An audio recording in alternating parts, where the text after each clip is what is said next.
Alright, what do we got? Let's look at the developer update. During our 6th anniversary broadcast, we announced a new progression system and meta-shifting perk overhaul. We're thrilled to say that both initiatives will headline the upcoming mid-chapter. From the onset, it was important for us to release these changes as a package. Our objective was to shake up the current meta, provide alternatives, and make perks easier to earn. We were also careful to consider the reasons why the metas exist and address any base game issues it may have been concealing. In this post, we'll be detailing the upcoming changes, all of which will be available for testing in the public test build PTB next week. Connecting all the perks has been an important goal for many players. Ever since the number of perks and characters are constantly increasing, the grind expands at an exponential rate with every new chapter. Shows us this we're completely overhauling perks, the way perks are earned, adding new rewards, and making completion easier than before. Comparison. In the current system, you must reach level 40 on a given character to unlock all their teachable perks, and then find those perks in the blood web of every other character. In order to unlock all the new perks on every character by the time the next chapter releases, you would need to play an estimated average of 4.1 hours every day. Damn.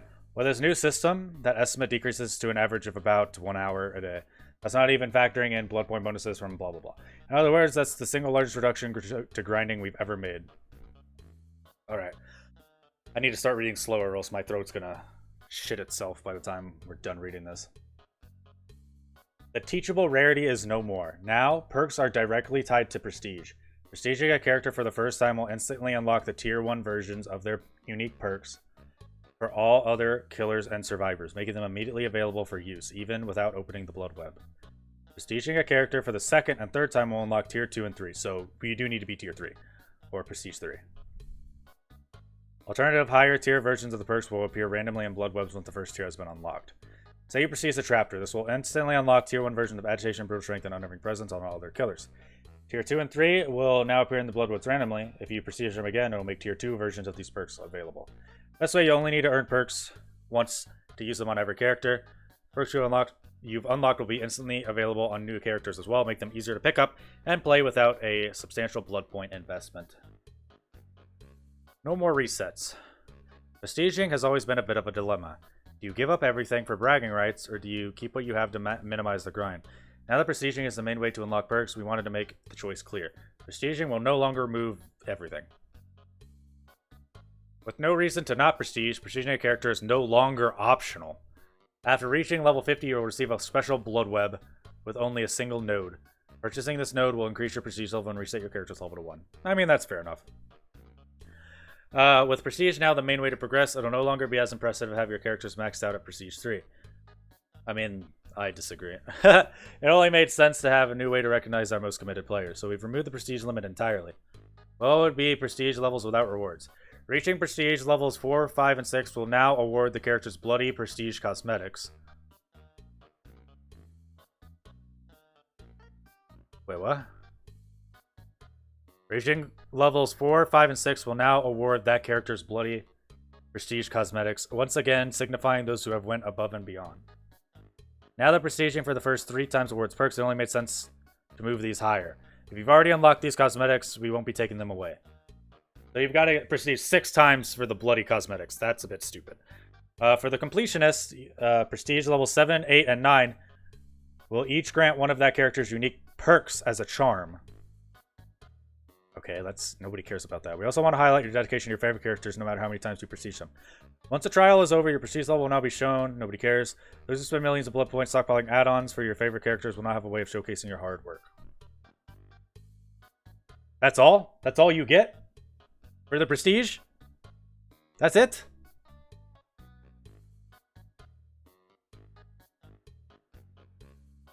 Okay, I hope that's not it.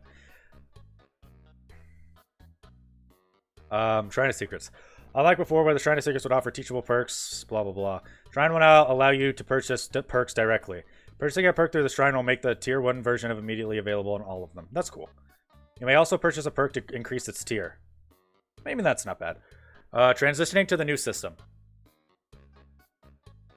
Okay, this is, I think, where it's about to address it. With many spending hundreds, if not thousands of hours playing Dead by Daylight over the years, we want to make sure everyone is rewarded fairly. When the system releases, we'll automatically be awarding existing players with the number of prestige levels based on how many perk tiers they've unlocked. If you left all your characters at level 50 and focus on unlocking perks, your work won't be for nothing. It's also important that you don't lose anything. You'll keep the perks and bloody prestige cosmetics. Those who reach P3 before the update will receive a special prestige icon to recognize their achievements and accommodate the perks and add-ons they lost in the process. I'll be hosting a live stream soon, so we get a special prestige icon. Whatever that means. Okay. Matchmaking incentives. Matchmaking has been a major focus over the years. We're maintaining that throughout year 7. The many changes are planned to improve wait times and match quality. There are variables we can't control through code. Chief among them is the distribution of people playing each role. In the asymmetrical game, Dead by Daylight works when there's roughly 4 survivors to each killer. If this 4-to-1 ratio deviates too far, matchmaking time and quality will start to degrade. Too many survivors will cause survivor queue times to increase, while too few survivors will cause the killer queue times to increase. To complicate things further, this ratio varies greatly depending on region.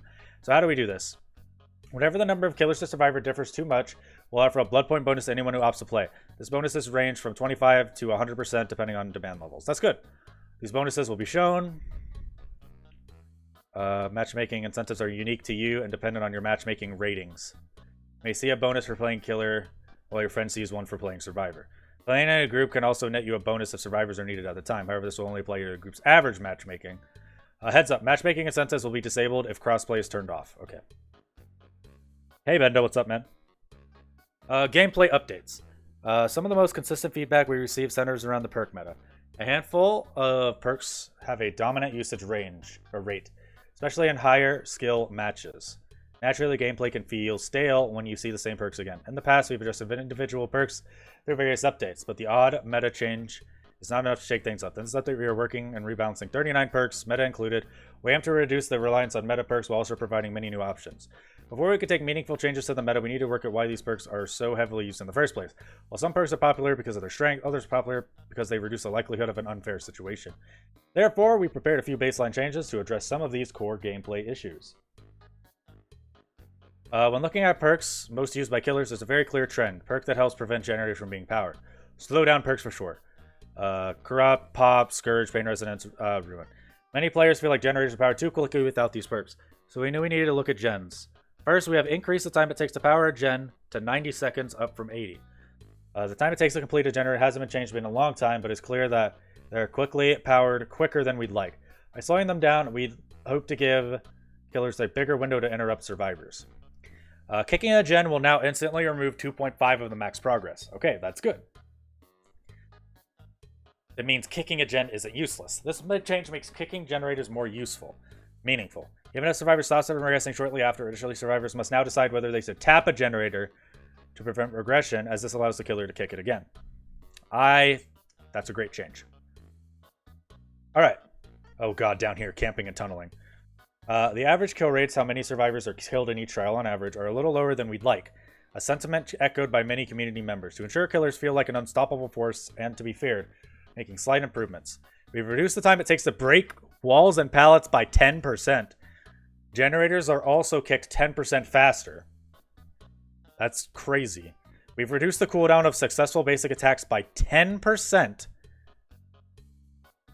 and reduced the duration of survivors' speed boost upon being hit by 10%. Moving forward, survivors gain slightly less distance upon being hit, making it difficult for them to run long distances. Finally, we tweaked Bloodlust to increase in power quicker than before. They're buffing Bloodlust. In most cases, Bloodlust does not activate, though there are rare cases where it can be necessary. The long buildup often leaves the killer in a bad spot even if they eventually get a hit. We are adjusting Bloodlust tiers to activate 15, 25, 35 seconds of chasing rather than 15, 30, 45. Okay, so tier 1 Bloodlust is the same. I mean, I don't really care about that. As the first tier of Bloodlust has not changed, it will not be any more prevalent in the average chase, being blah blah blah. Camping and tunneling. On the survivor side, there is a clear preference of perks that grant a second chance. Borrowed time, decisive strike, dead hard, and perks of that nature to help a survivor avoid certain death. The benefit of these second chance perks is how they help prevent unfun situations, namely being camped or tunneled. Blah blah blah. Moving forward, survivors will receive a 5-second endurance effect after being unhooked. Built-in borrowed time. Additionally, the unhooked survivor will receive 7% haste. Okay, so they're faster, and they get borrowed time. Both effects will be cancelled prematurely if the unhooked survivor performs an action we now call a conspicuous action. These actions, other than being chased, that would improve your chances of survival. Repairing a gen, healing yourself, blessing, cleansing a totem, salvoing a hook, unhooking other open gates. Exit. Okay, we get that. Okay, that's cool. Base hit BT, nice. That's great. Meta perk changes. Blah, blah, blah, blah, blah, blah, blah. For killers, barbecue and chili, ruin, pop, corrupt, tinker, no-ed, pain resonance, survivors, dead hard, borrow time, DS, iron will, self-care, and spine chill. I don't care about this graph. Alright, here we go.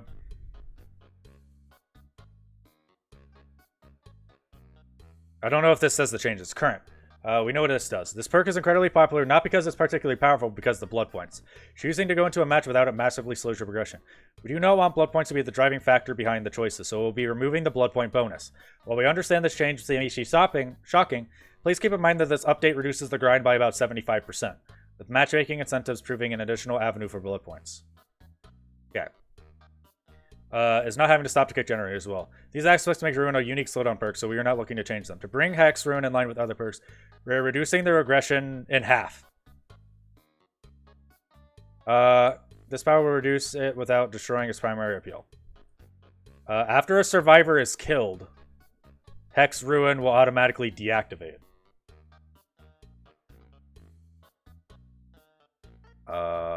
What?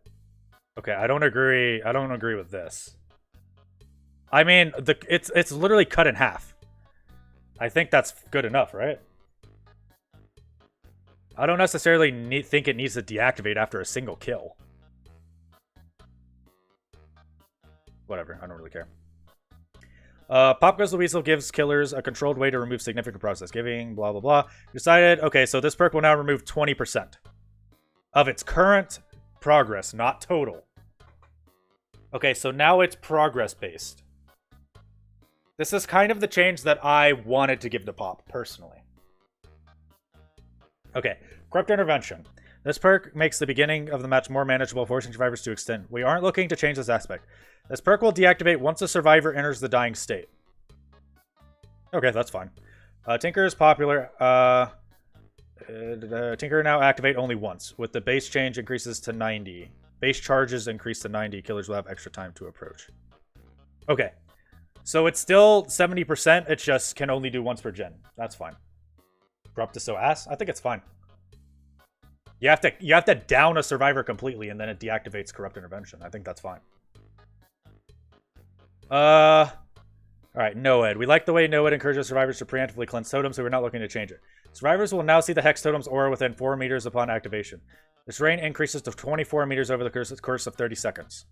Okay, that's fine.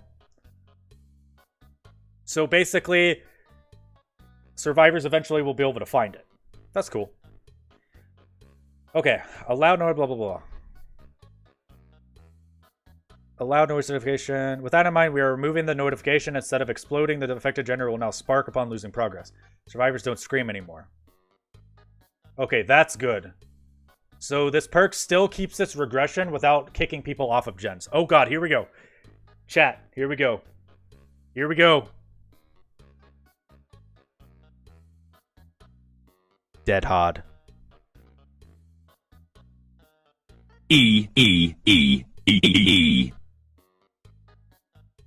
Dead Hard is by far the most used perk by survivors, and it's easy to see. In the right hands, it acts like a third health state, allowing a survivor to escape a situation where they would otherwise go down.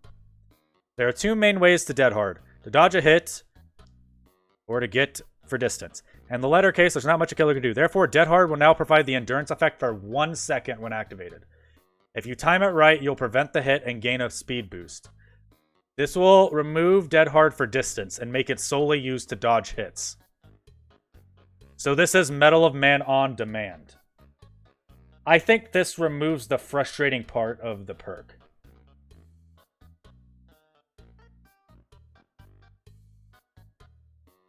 I think that's fine.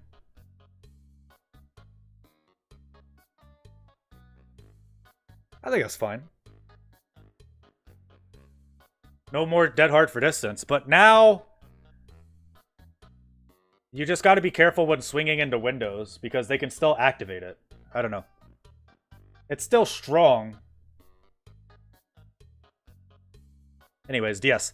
One of Decisive Strike main appeals is its efficiency at preventing tunneling. In light of the upcoming base game changes, we expect it to drop in usage slightly. For now, we find the perk to be healthy for the game and easily avoidable for killers who choose not to tunnel. That's bullshit. That said, at the end of the match, there's often nothing a killer can do to prevent DS from escaping. Decisive Strike will now deactivate once the exit gates are powered. In addition, the stun duration has been reduced from 5 seconds to 3 seconds. Okay, that's good.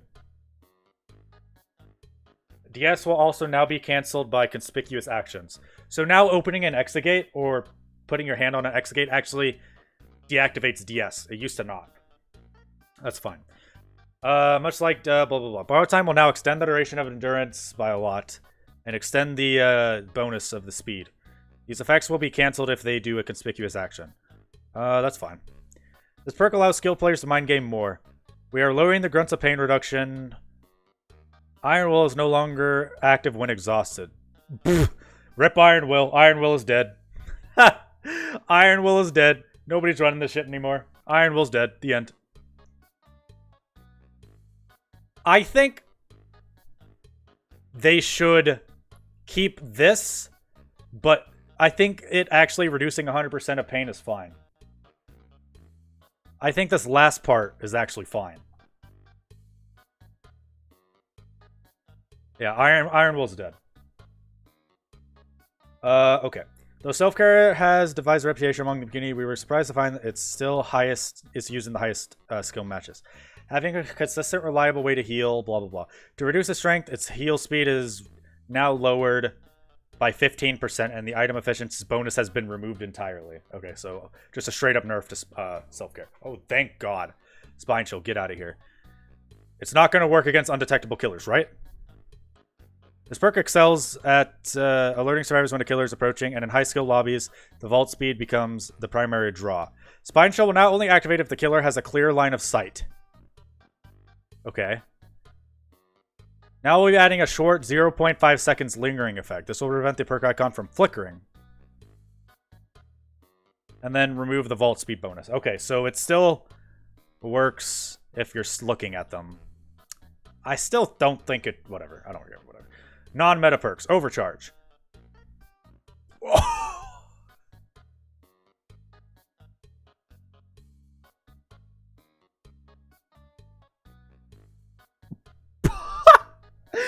You read this? Overcharge will now cause a kick generator's regression speed to grow from 100% to 400% over the course of 30 seconds. Okay. Eruption released with fairly safe numbers, but upon reflection, we're comfortable increasing them. Up the generator regression and the incapacitated effect. They need to remove the cooldown of this thing. Meh. For those of you who like to leave survivors on the ground... In addition, its current effect, knockout will now cause dying survivors to crawl 50% slower for 15 seconds and reduce their recovery speed. Oof. To make healing in the killer stairways even more unappealing, Collarphobia will now increase the speed of skill checks by 50%. So rapid fire skill checks, that's kind of cool. It's still going to be useless, but hey. This perk is great for confusing and sneaking up on survivors, but the basic attack requirements are unappealing. Activate whenever the obsession loses a health state. That's cool. Jolt now allows the killer to blah, blah, blah. To make it more consistent, punish the careless survivor plays, we have removed the cooldown. Thank God. Lethal Pursuer now extend the duration of all aura reading effects by 2 seconds, in addition to what it already does. Cool. Hi, Dinosaur. Scourge Hook. Increasing the action speed penalty. Alright. Thanatophobia, increasing the action speed penalty to 22%. Wow, okay. I didn't actually think they would buff Thanatophobia. Long have we waited. Monster Shrine has received a rework. This perk will now convert all basement hooks to Scourge Hooks. Additionally, Scourge Hooks will now grant 15% faster entity progression. But only if the killer is not camping. That's cool. Calm Spirit. You can now open chests, cleanse, and bless totems silently. But a little bit slower. I mean, Okay, I guess. After months of studying, saboteurs can now identify scourge hooks. Their auras are shown in yellow when a survivor is being carried. Use this information. They still need to reduce the massive cooldown on saboteur. Body knowledge now increases speed, efficiency by 50%, up from 33%, so a 17% buff. Upon being unhooked, gain the endurance status effect for 80 seconds. But anytime you... So basically, anytime you do a conspicuous action, it's canceled. That's fine. This perk is great for escaping chase, but the effect quickly runs out. We're giving survivors a way to recharge Lucky Break. Each second spent healing another survivor increases its duration by 1 second. The total time cannot exceed the starting duration. Okay. Pharmacy used to guarantee an emergency medkit, which would either hope nobody takes before you need, blah, blah, blah. Now pharmacy will activate whenever you're injured, guaranteeing an emergency medkit when you search a chest. This effect can happen multiple times in one trial.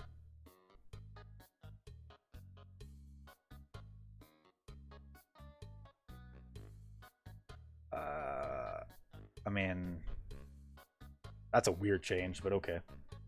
In addition to hiding your aura, Soul Survivor will now increase your generator repair speed by 75%. And your Exegate and Hatch action speed by 50%. These are only active when you are the last survivor. For those who like to stay hidden, we've added a way to regain distortion. Gain 1 token for every 30 seconds spent in the killer's stay radius. I feel like... that's fine. In addition to its existing effects, scratch marks will now be more sporadic, making you harder to track. Your scratch marks will also fade 3 seconds sooner, up from 1 second. Okay. Help survivors power the 3 closest. Deja Vu now grants 5% repair speed bonus. Alright, that's good. No One Left Behind will now grant a 7% movement speed bonus to any survivors you unhook. Additionally, the perk now activates when they're powered. That's great. When a generator is powered, Dark Sense activates. The next time the killer comes within 24 meters of you, their aura is revealed for 10 seconds. I mean, that's fine. Tenacity now reduces your grunts of pain by 75% when in the dying state. Now the crawling speed... Okay, that's interesting. Hope is great for those who like to make late game saves with a limited duration. Since this perk is only useful at endgame, we've removed the duration entirely. So okay, so permanent hope. Cleansing a totem grants you a repair speed of 8%. And now the bonus doubles if you cleanse a hex totem.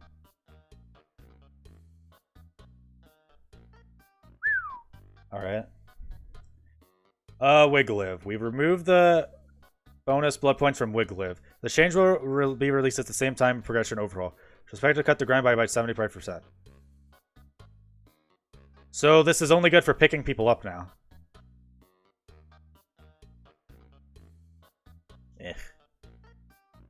A new meta perk will surely rise. We'll keep an eye on it. Wow. I always come back. Yo, Scarecrow. Thank you for the sub. Wait, was that all the perks? 1, 2, 3, 4, 5, 6, 7, 8, 9, 10, 11, 12, 15, 16, 17, 18, 19, 20, 21, 22, 23, 24, 27, 28, 29, 30, 31, 32, 33, 34, 35, 36, 37, 38, 39. That didn't seem like 39.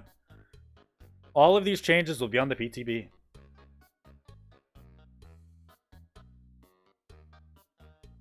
Thank you for the tier 1 Scarecrow. Alright, well those are overall, I'd say, very interesting changes. Oops, that's not what I meant to do. What was self-care? It just got nerfed, basically. Interesting. That was a lot to take in.